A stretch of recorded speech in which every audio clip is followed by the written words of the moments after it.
अभी मैं आपको समकोण त्रिभुज के बारे में कुछ चीज़ें बताने जा रहा हूँ।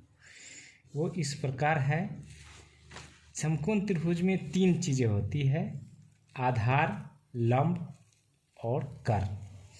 तो पहला मैं आपको बताने जा रहा हूँ। Suppose this is a triangle, this is a triangle, right angle triangle. यह एक समकोण त्रिभुज है। इसमें इस भुजा को हम ए बोल सकते हैं, ये बी है और ये सी है, और इसको हम कोण ले लेते हैं थीटा। यह समकोण त्रिभुज इसलिए है कि इसका कोण बी जो है सो 90 डिग्री का कोण है। यहाँ पे 90 डिग्री का कोण बन रहा है। इसका गुण है समकोण त्रिभुज में कि थीटा के सामने वाले भुजा को लंब बोला जाता है, और जो सबसे बड़ी भुजा होता है उसको हम लोग कर्ण बोलते हैं। जो बचा वो आधार होता है। तो इस प्रकार से आपने देखा कि समकोण त्रिभुज में हम भुजा के नाम को कैसे पहचानेंगे। थीटा के सामने वाले भुजा को लंब बोलते हैं, जो सबसे बड़ी भुजा है उसको कर्ण बोलते हैं, और जो बचा उसको हम आधार बोलते हैं। इस प्रकार से आप यहाँ पे लंब जो है सो ए बी सी भुजा को हम लंब बोलेंगे। थीटा के सामने की भुजा है इसलिए बी सी, इसलिए इसको हम लंब बोले। जो सबसे बड़ी भुजा है ए सी, इसको हम कर्ण बोलेंगे, ए सी, और जो बचा उसको हम आधार बोलते हैं। इस प्रकार से हम तीनों भुजा का नामकरण करते हैं। और समकोण त्रिभुज में ये गुण होता है, इसको हम पाइथागोरस का प्रमेय भी बोलते हैं। उसमें उन्होंने बताया था कि समकोण त्रिभुज में जो सबसे बड़ी भुजा है उसका वर्ग अन्य 2 भुजा के वर्ग के योग के बराबर होता है। इस प्रकार से हम देखते हैं कि जो सबसे बड़ी भुजा है उसको हम कर्ण बोलते हैं। इसका वर्ग अन्य 2 भुजा हो गया लंब, और बचा आधार के वर्ग के योग के बराबर होता है। पाइथागोरस प्रमेय यही कहता है। इस प्रकार से हम कर्ण का एक सूत्र निकालेंगे, कर्ण का फॉर्मूला निकालेंगे। कर्ण बराबर, यहाँ से स्क्वायर जो हम बराबर के उस पार ले जाते हैं तो वह वर्गमूल में बदल जाता है। इसको स्क्वायर रूट इंग्लिश में बोलते हैं। ये स्क्वायर हटाने पे इधर अंडर रूट आ जाता है। इस प्रकार से ये बन गया आपका लंब का स्क्वायर और प्लस आधार का स्क्वायर। तो इस प्रकार से एक फार्मूला ये निकला है। अब इसी प्रकार से अगर हम लंब को निकालना चाहें एक ही फार्मूला को याद रख के तो उसको भी हम निकाल सकते हैं। हमको निकालने के लिए मैं वही पहला फार्मूला लूँगा कि कर्ण स्क्वायर बराबर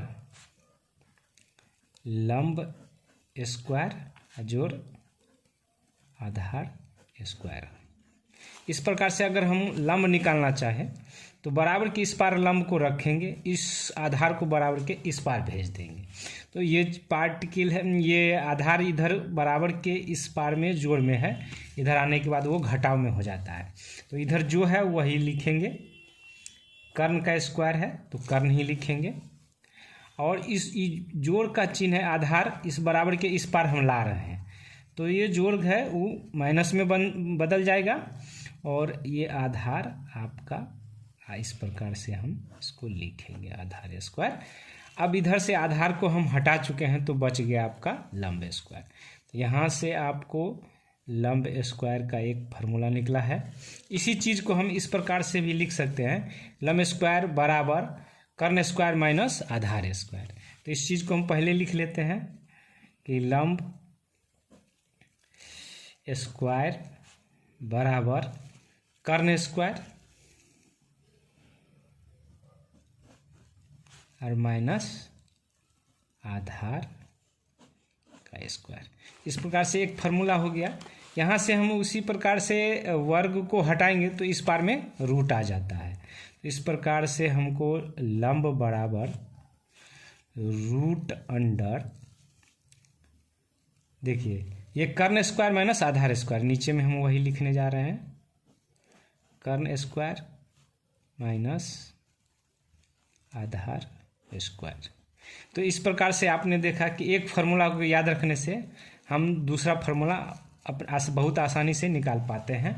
एक फार्मूला मैंने याद रखा था, कर्ण स्क्वायर बराबर लंब स्क्वायर माइनस आधार स्क्वायर।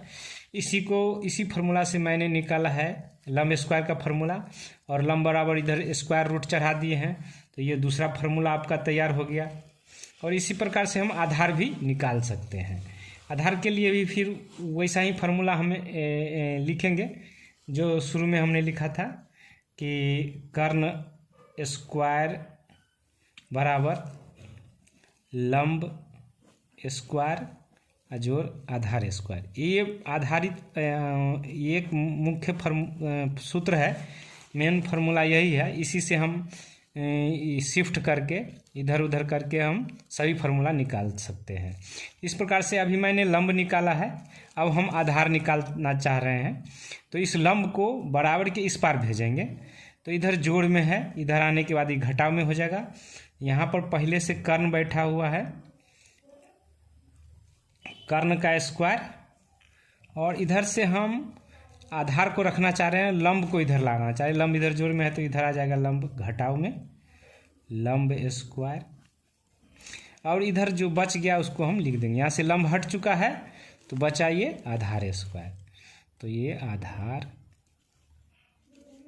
स्क्वायर। इस प्रकार से आपने देखा कि आधार स्क्वायर बराबर कर्ण स्क्वायर माइनस लंब स्क्वायर। इस चीज़ को मैं पहले आधार को इधर लिख ले रहा हूँ कि इसको हम ऐसा भी लिख सकते हैं, आधार स्क्वायर बराबर कर्ण स्क्वायर माइनस लंब स्क्वायर। तो इस चीज़ को मैं पहले लिख ले रहा हूँ, कर्ण स्क्वायर माइनस लंब स्क्वायर। तो फिर यहाँ से आप इस स्क्वायर को हटाइएगा तो इस पर रूट चढ़ जाएगा, तो यहाँ से आधार आ गया आपका सामने। आधार बराबर रूट अंडर कर्ण स्क्वायर माइनस लंब स्क्वायर। इस प्रकार से आपने देखा कि एक फार्मूला को याद रखने से हम दूसरा फार्मूला किस प्रकार से ड्रॉ कर सकते हैं, दूसरा फार्मूला किस प्रकार से निकाल सकते हैं। तो ये 3 फार्मूला आप आसानी से ड्रॉ कर सकते हैं। और बातों के लिए मैं अगले वीडियो में आपको बताऊंगा। फिलहाल इतना ही, अगले वीडियो में मैं दूसरा चीज़ और पढ़ाऊंगा।